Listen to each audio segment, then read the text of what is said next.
கன்னி ராசிக்காரர்களுக்கான ஒரு யூனிக்கான நம்பர் வந்து மேம் சொல்ல போறாங்க.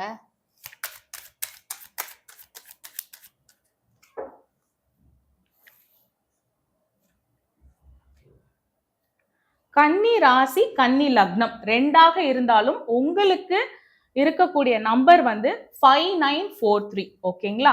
இந்த நம்பரை வந்து எந்த தத்துவத்தோட நம்ம இணைக்க போறோம் அப்படின்னா காற்று தத்துவத்தோட இணைக்க போறோம். ஓகேங்களா? அப்போ நீங்க தான் சொல்லணும்.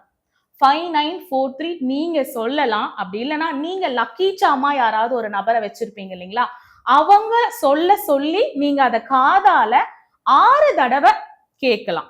ஓகேங்களா? இது வந்து காற்று அப்படின்றதுனால உங்க சப்கான்சியஸ்ல பதிவாகி இப்ப எங்கன்னா வெளியில போறீங்க டக்குன்னு நீங்க ப்ரொனவுன்ஸ் பண்ணலாம். இப்ப மத்த ராசி லக்னத்துக்காவது அவங்க அரிசியில எழுதணும், இல்ல வாட்டர் மேனிஃபெஸ்டேஷன் பண்ணணும், உங்களுக்கு ரொம்ப ஈஸி. ஃபிராக்ஷன் ஆஃப் செகண்ட்ல நீங்களே உங்களுடைய லக்கி சாமாக இந்த நம்பர் மூலியமாக நீங்க மாற முடியும். எப்பெல்லாம் பண தேவை இருக்கோ அப்பெல்லாம் டக்குன்னு இந்த நம்பரை வந்து ஒரு 6 டைம்ஸ் ப்ரொனவுன்ஸ் பண்ணுங்க. you will get whatever money you want. மணி சம்பந்தமா பேசும்போது பென்டக்கிள்ஸ் அப்படின்ற கார்டே வந்திருக்கு. ஸோ கொஞ்சம் நஞ்சம் இல்ல, அதிக அமௌண்ட் ஆஃப் மணி கூட நீங்க இந்த நம்பரை வச்சு மேனிஃபெஸ்ட் பண்ணலாம்.